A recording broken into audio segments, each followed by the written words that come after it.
Bismillahirrahmanirrahim. Assalamualaikum warahmatullahi wabarakatuh. Alhamdulillahi rabbil alamin wa bihi nasta'inu ala umurid dunya waddin, wassalatu wassalamu ala ashrafil anbiya'i wa imamil mursalin nabiyyina Muhammadin wa ala alihi wa sahabatihi wattabi'in wa man tabi'ahum bi ihsanin ila yaumiddin. Ya ayyuhalladzina amanu taqullaha haqqa tuqatih wa la tamutunna illa wa antum muslimun. يا أيها الناس اتقوا ربكم الذي خلقكم من نفس واحدة وخلق منها زوجها وبث منهما رجالا كثيرا ونساء واتقوا الله الذي تساءلون به والأرحام إن الله كان عليكم رقيبا يا أيها الذين آمنوا اتقوا الله وقولوا قولا سديدا يصلح لكم أعمالكم ويغفر لكم ذنوبكم ومن يطع الله ورسوله فقد فاز فوزا عظيما أما بعد. Baik, kita akan membahas tentang pembahasan ma jaa fi sifati sayfi Rasulullah sallallahu alaihi wasallam. Pembahasan tentang ciri khas, ciri-ciri atau bentuk pedang Nabi sallallahu alaihi wasallam.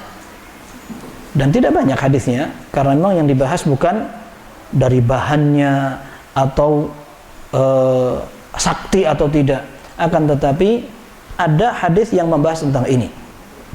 Padahal di pembahasan yang lalu disebutkan tentang apa? Masih ingat nggak? Yang kemarin pembahasan tentang apa? Cincin. Ya. Cincin dipakai untuk apa? Stempel. Baik. Kata Syekh Abdul Razak, ini ada pelajaran penting. Ketika Nabi Shallallahu Alaihi Wasallam menggunakan stempel untuk surat-surat ke raja-raja, dakwahin mereka. Sekarang Imam Tirmidzi rahimahullah menyebutkan tentang pedang. Dan pedang digunakan untuk berjihad di jalan Allah Azza wa Jalla. Beliau mengatakan ini bisa jadi ada pelajaran yang sangat halus. Bagaimana dakwah dengan menggunakan lisan lebih didahulukan daripada dakwah menggunakan senjata atau fisik. Beliau, meskipun ini tidak mansus, ini tidak ditegaskan oleh Imam At-Tirmidzi rahimahullah, akan tapi ini bisa jadi diambil pelajaran yang detail. Bagaimana Nabi Shallallahu Alaihi Wasallam menggunakan cincin itu digunakan untuk nyetempelin ajakan dakwah dengan tulisan. Nah, setelah itu baru diadakan pembahasan tentang senjata. Ini yang pertama. Yang kedua pelajarannya, Nabi Shallallahu Alaihi Wasallam memiliki beberapa pedang, bukan satu aja. Bahkan Ibnu Qayyim rahimahullah menyebutkan ada beberapa riwayat yang menunjukkan beliau memiliki sampai 9 pedang. Memiliki 9 pedang. Dan 9 pedang ini ada namanya, termasuk diantaranya yang paling terkenal Dzulfiqar. Dan Nabi Shallallahu Alaihi Wasallam bisa jadi memiliki 9 ini semuanya dalam satu waktu. Tapi makainya gantian. Ya. Atau dalam beberapa kesempatan beliau punya 2 apa 3, kemudian berikutnya yang ini sudah rusak ganti yang lain, itu bisa jadi. Tetapi pelajaran pentingnya ketika Nabi Shallallahu Alaihi Wasallam pun menggunakan senjata dalam bertempur.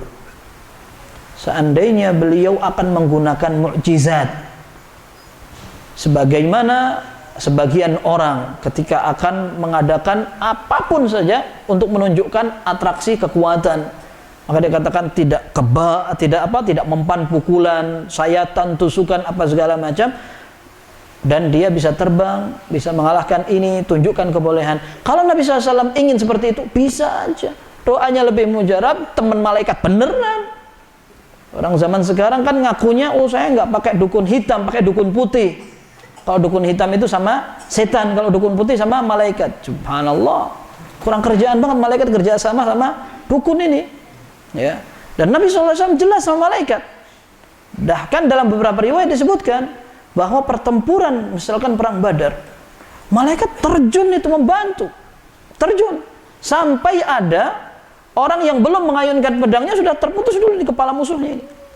Ini dalam beberapa riwayat, antum kalau pelajari sirah ada itu.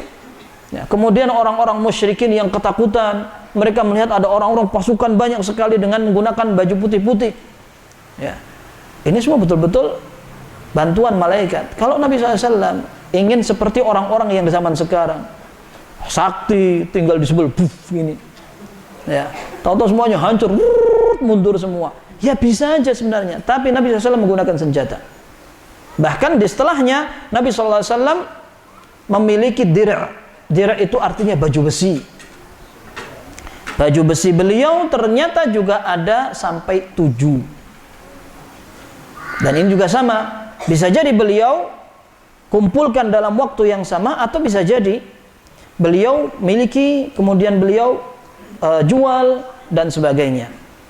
Bahkan dalam perang Uhud beliau sampai menggunakan 2 baju perang.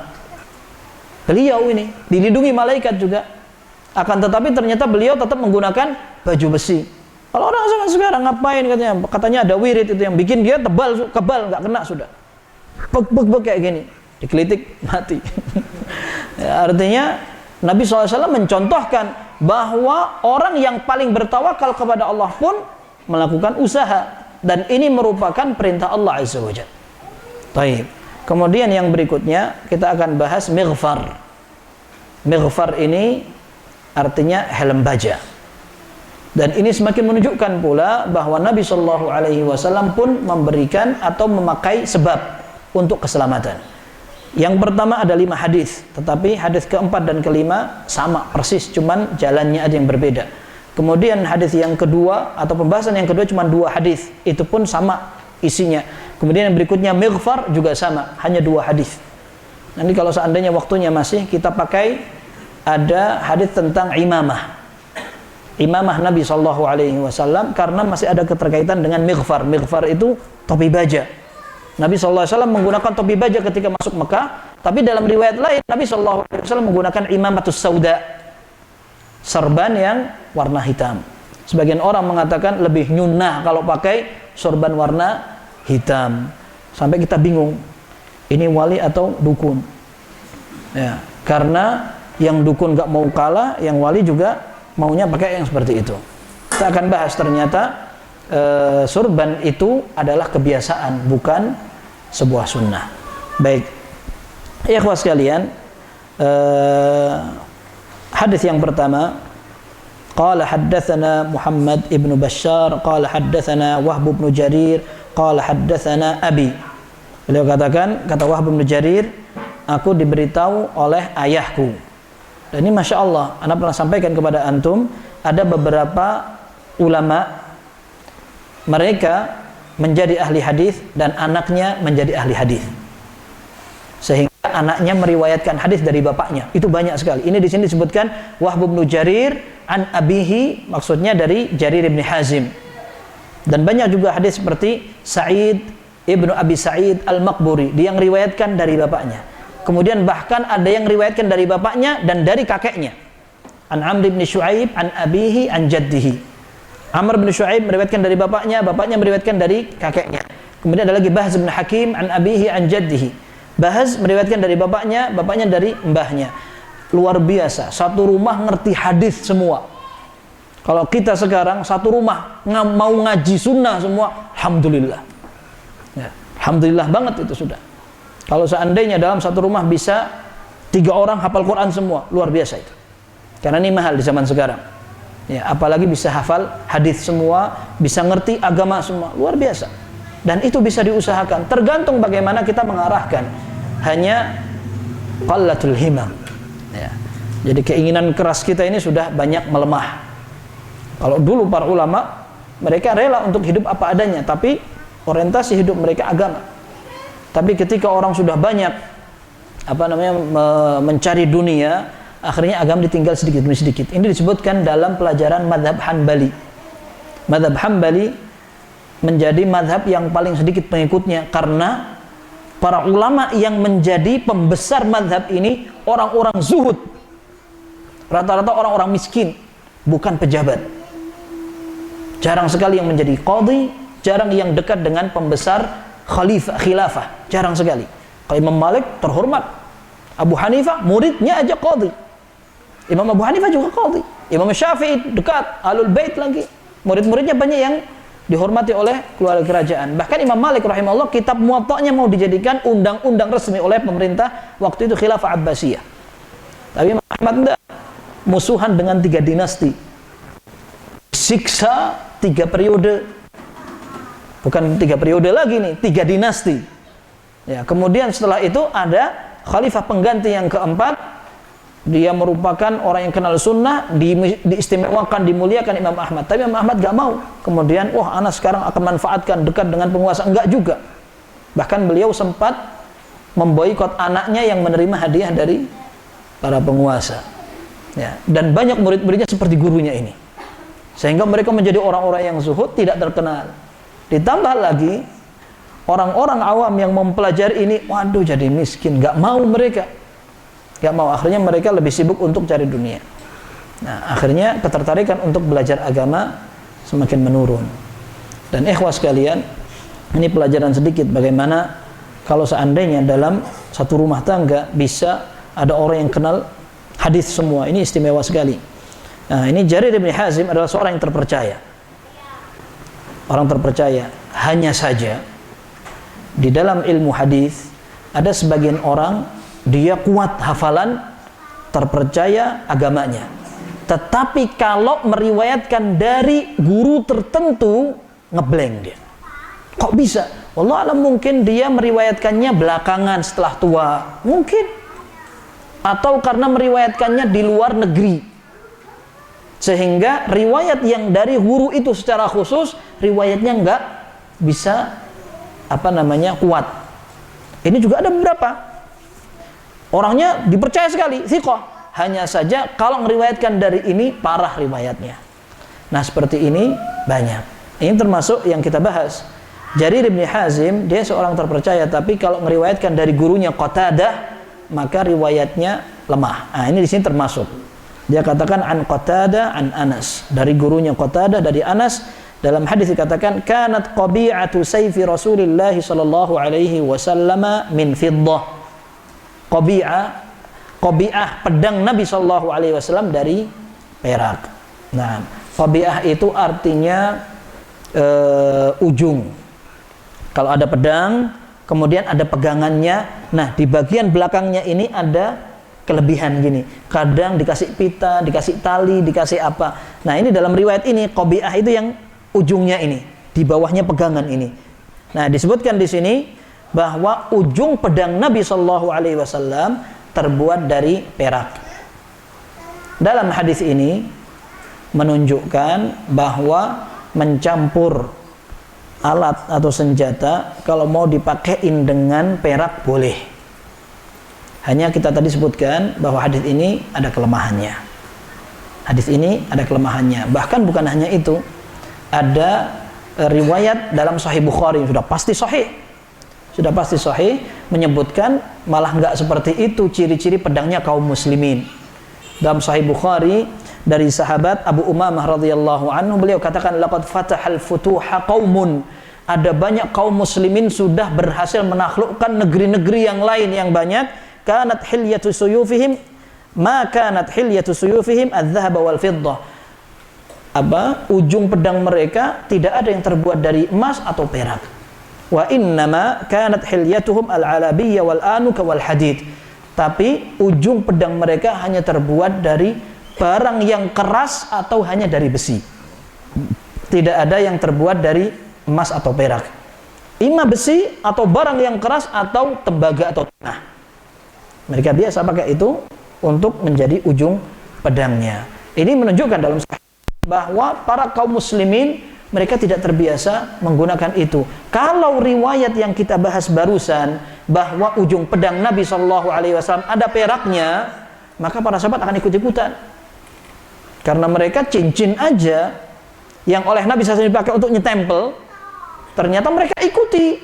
Bagaimana dengan pedang yang dipakai untuk kehormatan mereka? Pedang itu kehormatan sekali. Bahkan sebagian kabilah menggunakan pedang untuk penghormatan. Sampai sekarang dipakai itu. Di Arab Saudi, kalau mereka ada hafal, ada pesta apa, perayaan apa, mereka pakai pedang-pedangan begini. Ya. Dan dulu ada, antum tahu sebuah kisah yang ya ayyuhalladzina amanu in ja'akum fasiqun binaba'in fatabayyanu, wahai orang yang beriman, apabila datang kepada engkau satu berita dari orang fasik, maka cross check terlebih dahulu, jangan keburu-buru. Ini kisahnya, ada orang yang mau menarik zakat. Tapi ternyata atau wallahu alam ini kisahnya yang sama dengan ini atau tidak, akan tapi sahabat Nabi Shallallahu Alaihi Wasallam ketika datang ke satu kaum, disambut oleh kaum itu tapi menggunakan pedang, dia takut, dikiranya mau dibacok, padahal itu pedang dipakai untuk menyambut begitu. Artinya mereka bangga sekali dengan pedang mereka.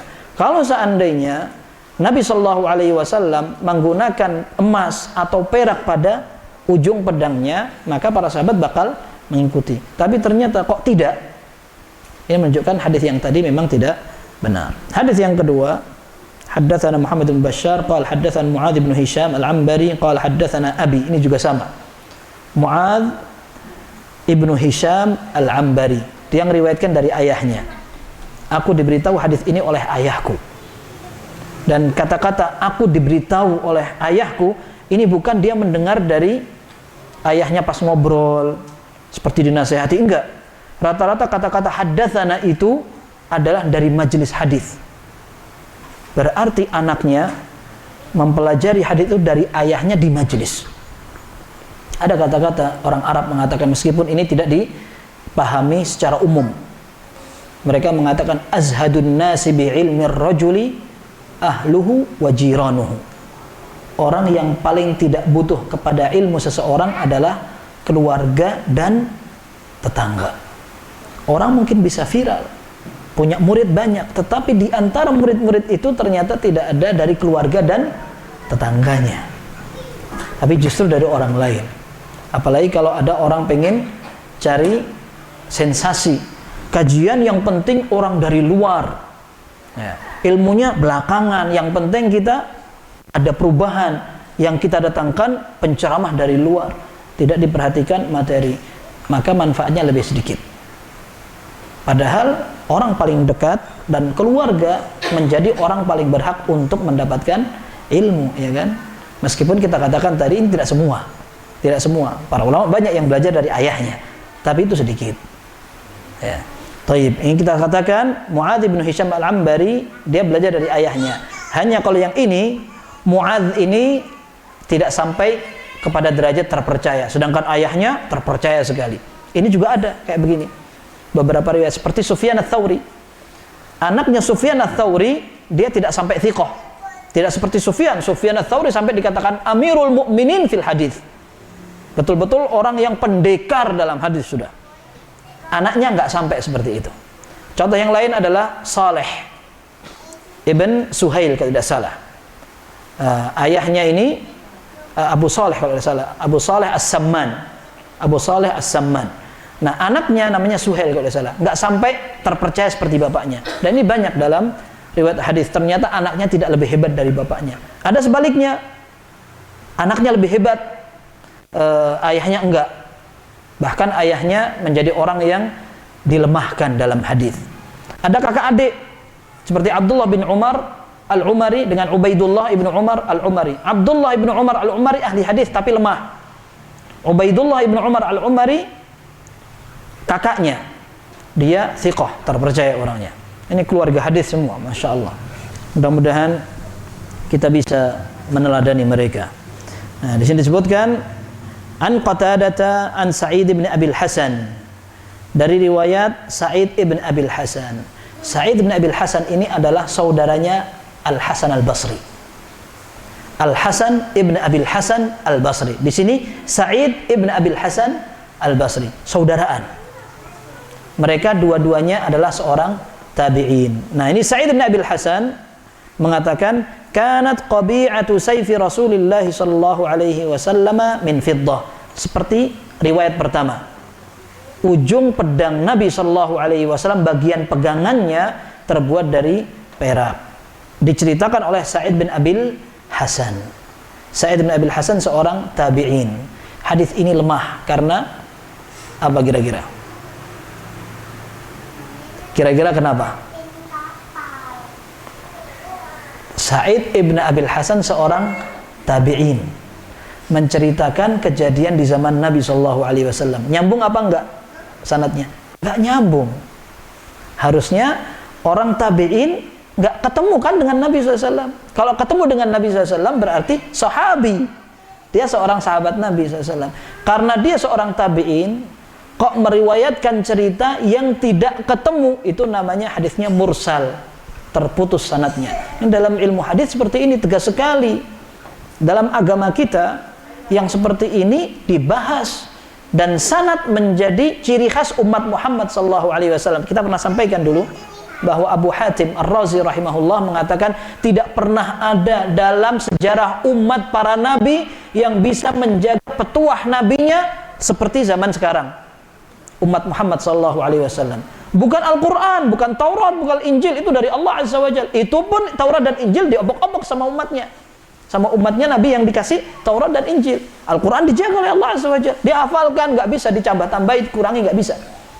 Tapi hadis perkataan nabinya diriwayatkan dengan sanad, dan orang pun berhati-hati dalam meriwayatkan sanad itu. Umat ini aja, umat yang lain nggak ada. Ini menjadi keistimewaan umat Muhammad sallallahu alaihi wasallam. Baik, hadis ini menjadi lemah karena tadi ceritanya orang tabi'in langsung meriwayatkan dari Nabi sallallahu alaihi wasallam. Hadis yang ketiga, qala haddatsana Abu Ja'far Muhammad bin Sudran Al-Basri qala haddatsana Talib bin Hujair an Hud huwa ibn Abdullah ibn Sa'ad an jaddihi, dari kakeknya. Qal dakhala Rasulullah sallallahu alaihi wasallam Makkah yaumal fathi wa ala sayfihi dhahabun wa fiddah. Nah, di sini malah dikatakan Rasul sallallahu alaihi wasallam ketika masuk ke Mekah pada saat penakhlukan kota Mekah, di pedangnya ada emas dan peraknya. Qala Talib ini yang meriwayatkan hadis tadi, fasa'altuhu 'anil fiddah faqala kanat qabi'atus sayfi fiddatan. Orang yang meriwayatkan bertanya kepada gurunya, yaitu Hud ibn Abdullah tadi, kok ada peraknya? Peraknya di mananya? Maka dikatakan perak itu terletak di ujung pegangan pedang Nabi sallallahu alaihi wasallam. Tapi hadisnya juga lemah. Hadisnya juga lemah. Kemudian berikutnya yang keempat dan kelima, qala haddatsana Muhammad bin Syuja' al-Baghdadi qala haddatsana Abu Ubaidah al-Haddad an Uthman bin Sa'ad an Ibn Sirin qala sana'tu sayfi ala sayfi Samurah bin Jundub wa za'ama Samurah annahu sana'a sayfahu ala sayfi Rasulillah sallallahu alaihi wasallam wa kana Hanafiyan.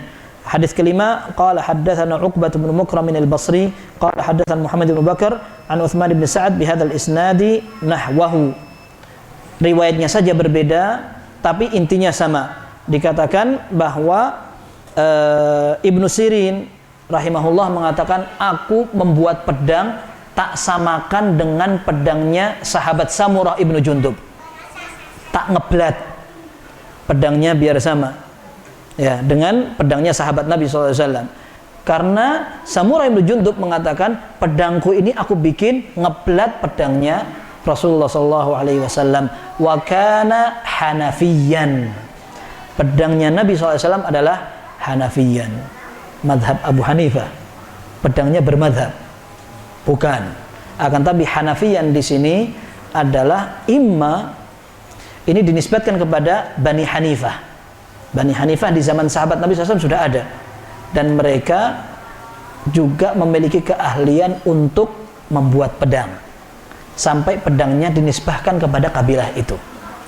Nah, atau pedang ini mirip dengan pedang mereka, sehingga dikatakan wa kana Hanafiyan. Berarti pedang Nabi sallallahu alaihi wasallam ini memiliki ciri khas bagus sekali, karena pedangnya sampai seperti yang dibuat oleh orang yang ahli dalam menggunakan pedang. Taib. Ini hadis yang terakhir dalam pembahasan pedang Nabi sallallahu alaihi wasallam. Silahkan azan dulu.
Baik, kita lanjutkan. Antara azan qomat berapa biasanya? Berapa menit? 11 ya? 12 menit. Ya, nyerempet sedikit lah, enggak apa. 4 hadis aja. Ya, 2 hadis yang pertama berkaitan dengan sifatu dir'i Rasulullah sallallahu alaihi wasallam. Dir' itu tadi kita sebutkan adalah baju besi terbuat dari bunderan-bunderan besi, dipakai sengaja untuk menghalau serangan anak panah atau pedang atau tombak. Dan Nabi sallallahu alaihi wasallam kita baca, beliau sampai menggunakan 2 pakaian besi sekaligus. Dan ini seperti kita sebutkan tadi di muqaddimah menunjukkan bahwa beliau berhati-hati dalam mengambil sebab. Tidak ada orang yang lebih bertawakal dari Nabi sallallahu alaihi wasallam. Akan tapi ternyata beliau tetap melakukan usaha untuk mendapatkan keselamatan. Dalam beberapa riwayat disebutkan Nabi sallallahu alaihi wasallam menyebutkan tidak pantas seorang nabi apabila sudah menggunakan pakaian baju besinya dia lepas lagi sampai dia imam menang atau gugur. Antum pernah dengar ketika para sahabat mereka tidak sempat ikut perang Badar. Karena memang perang Badar tidak ingin perang, Nabi SAW hanya ingin menghadang kafilah dagang. Kok ternyata malah terjadi perang, kemudian dibantu malaikat, kemudian para ulama dan bahkan para sahabat meyakini bahwa perang Badar merupakan situasi paling istimewa di antara mereka. Maka para sahabat rata-rata ikut perang Badar. Rata-rata ikut perang Badar. Yang sahabat-sahabat istimewa rata-rata mengikuti perang Badar. Kecuali beberapa orang. Nah, anak-anak muda mereka tidak ingin perang Uhud terlewatkan. Nabi Shallallahu Alaihi Wasallam ingin pertempuran Uhud itu dilakukan di Madinah saja. Para sahabat naik di atas atap-atap rumah mereka. Kemudian ketika musuh datang dipanah sudah. Dan sebenarnya ketika ada orang-orang ahli panah jitu itu akan bisa menang mudah tanpa harus berhadapan-hadapan langsung. Tapi dipanahi apalagi dari atas tempat yang tinggi bisa lebih menguasai medan. Apalagi di Madinah, mereka tahulah mana tempat masuknya, tempat kaburnya, mereka menguasai. Tapi para pemuda nggak mau. Mereka pengen, ayo kita keluar sudah, perang mati-matian sudah. Gitu. Akhirnya Nabi SAW diam saja, pulang ke rumahnya pakai baju besi. Para sahabat mengatakan kita sepertinya memberatkan Nabi SAW. Ayo kita ke rumahnya, kita rujuk saja. Kita katakan sudah terserah antum ya Rasul. Akhirnya mereka datang ke rumah Nabi SAW mengatakan tidak pantas seorang Nabi apalagi sudah menggunakan baju besinya untuk menanggalkannya kembali. Sudah, keluar. Ternyata Nabi SAW mimpi ada baqaratun tunhar, ada sapi yang disembelih, ternyata itu adalah Hamzah. Kemudian wafi sayfi thulmah, di pedangku ada keretakan, ternyata itu kekalahan kaum muslimin. Kemudian aku melihat bahwa orang-orang pada berlarian ke kota Madinah. Ternyata kaum muslimin waktu itu akhirnya berlindung ke kota Madinah. Tapi intinya Nabi Shallallahu Alaihi Wasallam menggunakan baju besi itu. Dan sekarang betul-betul keluar untuk perang, bukan seperti perang Badar yang ingin menghadang pasukan dagangnya Abu Sufyan. Nah sekarang Rasul Shallallahu Alaihi Wasallam ingin perang benar. Akhirnya beliau menggunakan baju besi. Dan kita sebutkan tadi, baju besi Nabi Shallallahu Alaihi Wasallam pun jumlahnya sampai 7. Sebagian baju besi itu sampai sempat digadaikan oleh Nabi Shallallahu Alaihi Wasallam untuk membeli gandum keluarganya. Dan Nabi Shallallahu Alaihi Wasallam kalau dibilang menurut standar orang zaman sekarang miskin, betul miskin sampai utang, sampai baju besi. Baju besi itu bukan kehormatan yang menjadi lambang kekayaan, bukan, tapi karena itu kebutuhan. Nah, Nabi SAW gadaikan itu karena punyanya itu. Kalau seandainya beliau punya yang lain, nggak bakal yang digadaikan baju besi, apalagi pedang. Dan para ulama mengatakan, boleh apa tidak? Senjata dijadikan bahan digadaikan, dijadikan jaminan. Kalau sekarang yang bisa dijadikan jaminan rumah, motor, sertifikat, segala macam, ya kan? Nah, sekarang kalau pedang bagaimana? Apakah boleh? Sebagian orang mengatakan, wah ini kalau dipakai untuk membunuh gimana oleh orang yang menerima jaminan itu. Tapi para ulama mengatakan boleh. Dan ini menunjukkan dalilnya adalah Nabi Shallallahu Alaihi Wasallam juga demikian. Rasul Shallallahu Alaihi Wasallam baju besinya dipakai untuk beli gandum, dijadikan jaminan. Baik.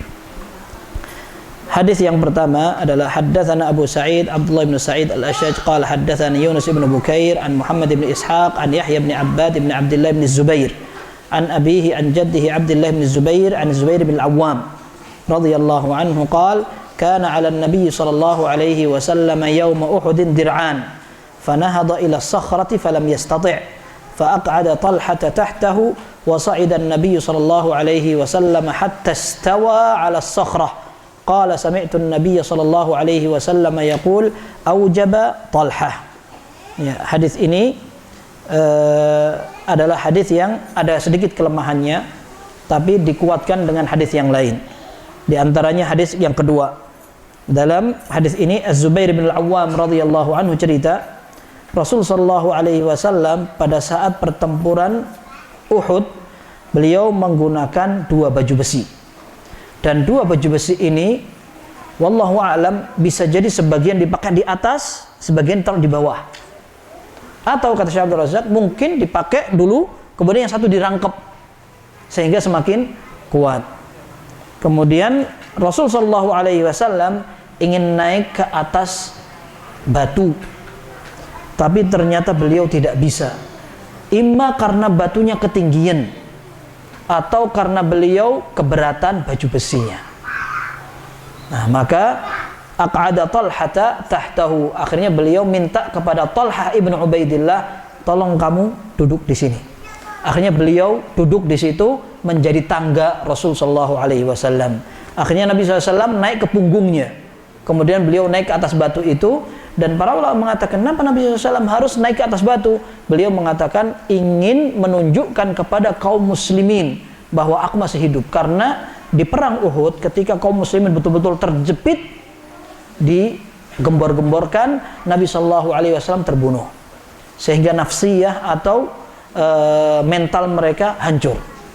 Nah, Nabi SAW ingin naik ke atas, tunjukkan aku masih hidup ini sekarang. Kemudian agar para sahabat, ayo ngumpul ke sini.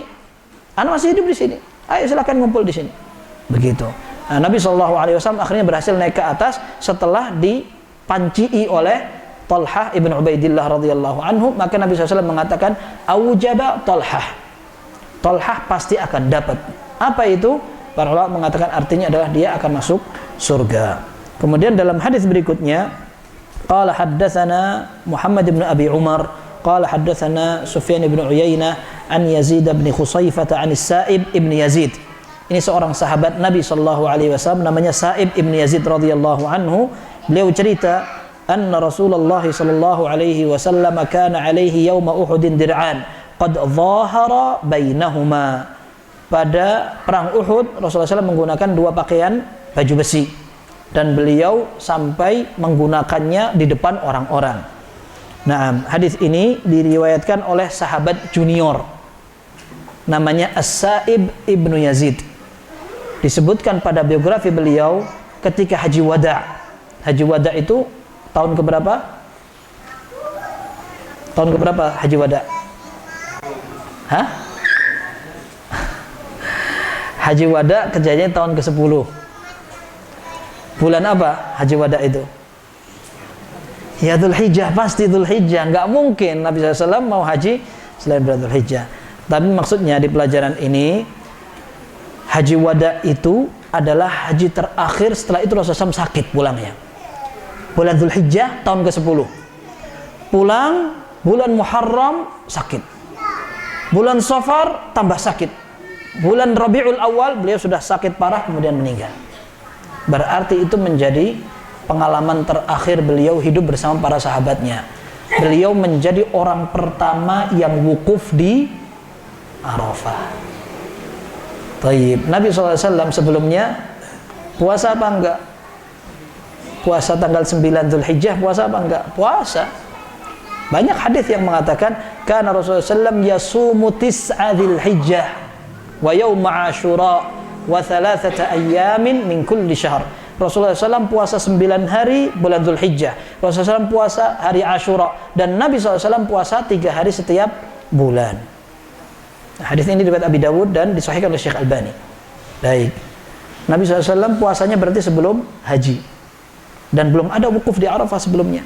Berarti haji itu dipatokkan pada wukuf atau pada tanggal. Pada tanggal. Itu jawabannya. Berarti biar kaum muslimin tidak bingung. Wah, besok gimana, orang-orang sudah selesai wukufnya, kita kok baru mau puasa. Tidak apa-apa.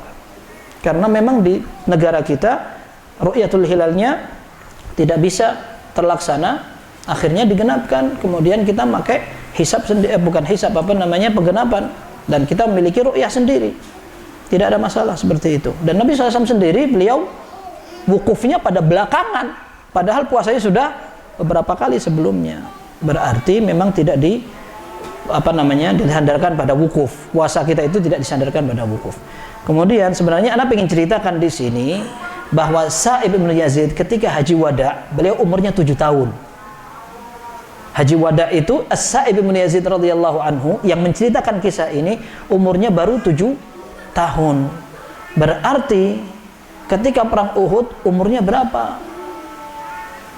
Kalau haji wada pada tahun ke-10 umurnya 7 tahun, perang Uhud pada tahun berapa? Tahun ketiga Hijrah, tahun pertama, tahun kedua perang Badar, tahun ketiga perang Uhud. Berarti dikurangi 7 tahun baru dilahirkan Sa'ib bin Yazid. Kok menceritakan kisah perang Uhud? Berarti nggak mungkin beliau meriwayatkan sendiri. Pasti ada orang lain yang beliau tidak sebutkan. Ini namanya mursal, terputus riwayatnya. Tapi terputusnya seorang sahabat dengan siapa yang meriwayatkan, yang menjadi gurunya, tidak masalah. Karena dia kalaupun meriwayatkan mesti dari sahabat yang lain. Kalau sahabat dari sahabat, meskipun tidak dikenal sahabatnya, tidak apa-apa, karena mereka semua agamanya kuat. Jadi tidak perlu ditanya, dia terpercaya apa enggak? Enggak perlu, karena para sahabat semuanya terpercaya secara agama. Maka Sa'ib bin Yazid, meskipun beliau tidak menyaksikan kisah yang diceritakan, tapi beliau kalaupun ada orang yang menceritakan kepada beliau, pasti sahabat yang lain pasti diterima juga, begitu. Jadi hadis ini menjadi penguat hadis sebelumnya bahwa Nabi SAW sempat menggunakan baju double, baju perang. Terakhir dalam masalah mighfar atau tutup kepala, Nabi SAW juga menggunakan.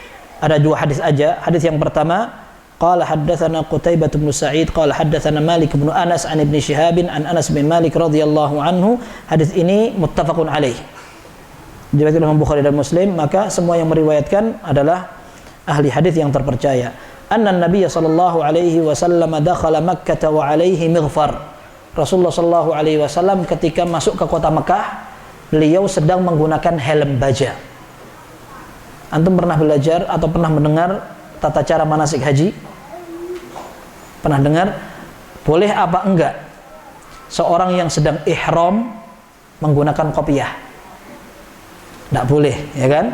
Tidak boleh. Kalau maksa pakai kopiah, maka dia kena fidyah. Ya. Nabi SAW masuk ke kota Mekah menggunakan helm baja. Ini menunjukkan bahwa beliau masuk ke kota Mekah tidak sedang ihram, karena memang tujuannya bukan untuk haji. Kali ini beliau masuk untuk menaklukkan kota Mekah. Berarti boleh juga seseorang mau ke kota Mekah meskipun tidak dalam kondisi ihram. Kenapa kita sebutkan seperti ini? Sebagian ulama mengatakan kalau antum lewat miqat, miqat itu tempat untuk memulai ihram, maka antum harus dan wajib berihram. Ada pendapat seperti itu. Antum jalan-jalan ke Madinah, kemudian antum umroh ke Mekah, kemudian antum kembali ke Madinah, misalkan anak antum di sana, misalkan. Kemudian antum pengen ke Mekah lagi, tapi pengen ngambil barang ketinggalan.